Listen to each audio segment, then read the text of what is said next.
You guys read the title of this video. I've officially joined the Lumix gang. We're going to throw the lens on there because this kind of stressed me out. So yeah, I picked up the S9 and honestly, I couldn't be happier, especially because Panasonic just announced they're getting rid of the record limits, which is one of the biggest things that was stopping me from picking this guy up. Now, on top of that, Panasonic has really been in their bag, delivering amazing cameras with even better software updates, bringing us a lot of innovation and new features into a stale market. I'm looking at you, Sony. And I'm not glazing Panasonic either. In fact, they don't know I exist, and every single video on my YouTube channel has been shot with a Sony camera. So this is going to be a brutally honest, unsponsored video to answer a couple questions you might have too, like why didn't I get a Sony a7C, a7C2, or a ZV-E1? What are the features of the S9 that actually made me jump ship, and why you also might consider making this decision too. So yeah, let's hop on the S9 for the rest of this video. Little flex for the camera. We're here on the S9 with the Sigma 16-20mm f2.8. I think we're about 22 millimeters, wide open at f2.8 obviously. And yeah, if it's your first time here, my name's Fredo and I'm a full-time content creator here in New York City, and I test this gear out for you. I mean, for me too, but also for you. So you don't waste your hard-earned money or spend your hard-earned time buying things that don't work. That being said, on my channel, I don't show products and I don't gatekeep, because honestly, that's the only way I can be successful on YouTube. So let's answer the question, why did I go for the Panasonic S9? The truth is that the Panasonic S9 packs 5 features that no other camera has on the market. Now, unfortunately, Panasonic spent hundreds of thousands of dollars flying out tons of YouTubers to test the S9 out, and every single one of them, at least 90% of the videos I watch, failed to communicate why this camera is so innovative. It's literally the best camera of 2024. The first thing is going to be MP4 Lite. Content and content creation is mobile first. And with MP4 Lite, you can finally take your high-res footage and put it on your mobile device for editing. Now, there's a lot of other brands that let you send your content, your photos and your videos to your mobile device, but usually that device isn't able to edit or even handle those files. With MP4 Lite, you can take that clip, put it on your iPhone, and just edit it on QCut. They're removing that barrier of entry when it comes to capturing content, editing content, and then consuming that content. On top of that, the MP4 codec is open gate. That means that you no longer have to worry about if you're going horizontal or vertical. Doesn't matter if the content's for YouTube or Instagram Reels. You're covered as long as you plan accordingly with open gate. So now that we broke down the barriers with MP4 Lite, the next feature that S9 has is the 5G connection. Not only can you take an MP4 Lite file that's easy to manage on your mobile device, but now you can easily send it to your mobile device with 5G. It's quick, it's easy, it's efficient, and that's what we were missing. The third thing is going to be full frame. Now, of course, the S9 is not the only full frame compact camera. You have the ZV-E1, you have the A7C, the A7C2, the Canon R8. Full frame compact is not new, but Panasonic's full frame compact doesn't overheat. Now, I know the recording limits just got lifted. From the videos and the testing that I've seen, the camera's been able to record until the battery dies. Now, yeah, people got some heat warnings pop up, but it was only in the most extreme settings, not in the MP4 codecs. So essentially, this is a full frame compact camera that doesn't overheat. You don't need to buy one of those stupid little fans to put on the back of your camera like your ZV-E1. It just works. It records. And while we're talking about full frame, a lot of people were upset that this wasn't a Micro Four Thirds camera because they have a whole bunch of lenses, or an APS-C camera. The truth is that it had to be full frame. And the reason why is the next feature, hybrid zoom. Now, the hybrid zoom is the most undersold feature of the S9. I'll show you a top-down clip of how it works exactly. Essentially, if you take a zoom lens like my Sigma 16-28mm f2.8 and you put it on this camera, enable hybrid zoom, you can seamlessly turn the zoom ring and it'll add about 1.5 times more reach to your video. That's a game changer. My 16-28 is essentially a 16-43. Any lens you slap on this has way more versatility. Think about it. You can even take the Lumix 18mm f1.8 and turn it into an 18mm to 30mm at 1.8.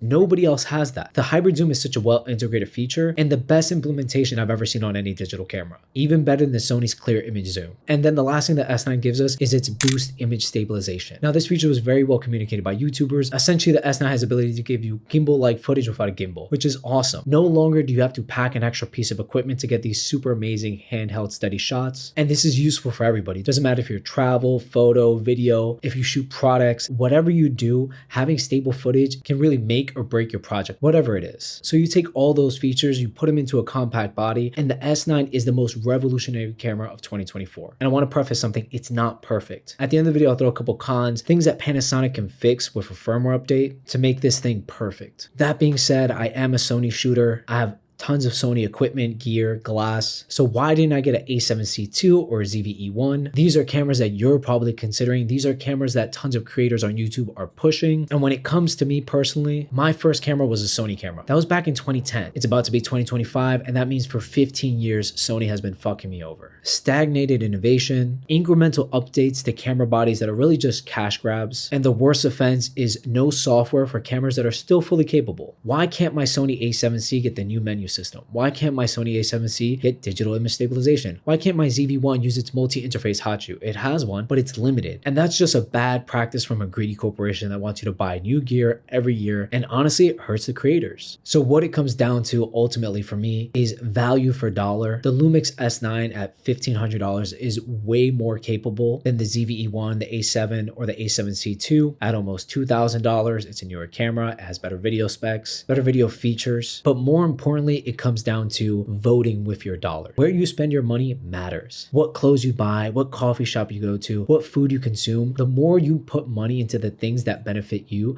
the better your life will be. And like I said, for 15 years, I've been paying Sony money and they haven't been taking care of me. So you can agree it's time for me to move on. So yeah, I hope I answered your question on why I decided to go with the S9 versus tons of the competition that's out there. And of course, I've got to admit that Sony has a better lens selection from third-party manufacturers. But the truth is that when you narrow down on what exactly you want out of a camera, you don't need to have 10,000 lens options. This 16 to 28mm f2.8 is going to cover everything that I need on a travel vlog camera for my trip and whatever future content I'm going to do. And I can rely on a company that's going to give me software updates to improve the camera throughout its life, like they did with the S5, the S5 2X. I think they just dropped a new software update as well. So yeah, now that we've got all that out of the way, let's talk about the cons, the things that Panasonic needs to work on. And this isn't so much for you, it's for the Panasonic teams, their engineers, their marketing department. So I hope you're taking notes from a guy who spent his hard-earned money on your product, somebody who chose you over all the competition out there. It means something. So first and foremost, Panasonic, you need to fire your marketing department. Whoever told you that pushing the idea and the feature of LUTs being the headline thing that the S9 can do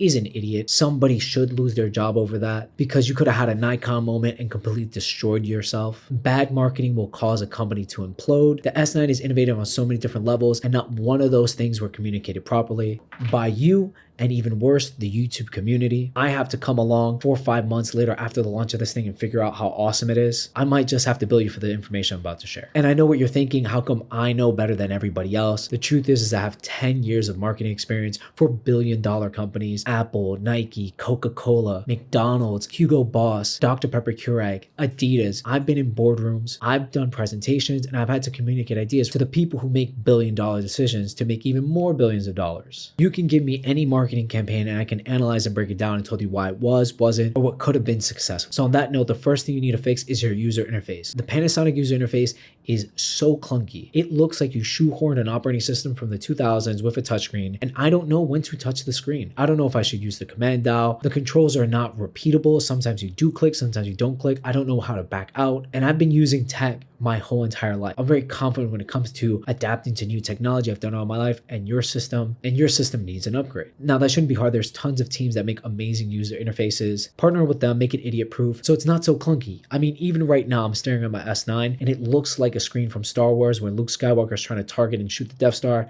It's too much. You guys can fix that. Easy. Now the second thing is going to be the lenses. I know you just announced a new 18 to 40mm f garbage lens.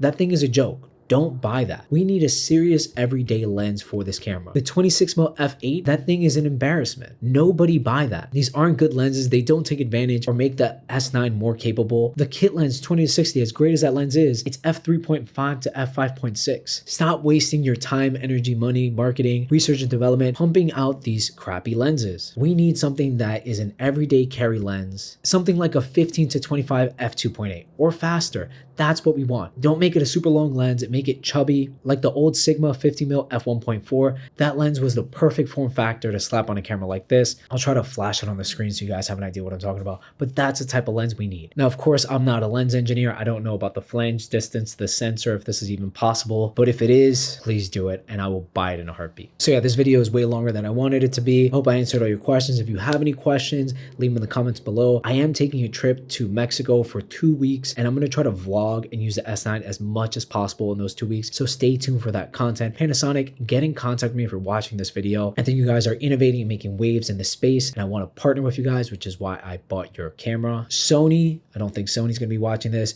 You can still save yourselves. You have a chance to catch up if you actually gave us something like OpenGate, but I'm not going to hold my breath. There's more S9 content coming out. I've got some more strong opinions. I've got more feedback on what they can. I got more feedback about what they can fix and some advice when it comes to setting up the S9 and quirks that I've run into with this thing, but we'll save that for another video. Like, comment, subscribe. Stay tuned for more content, and I'll see you in the next one.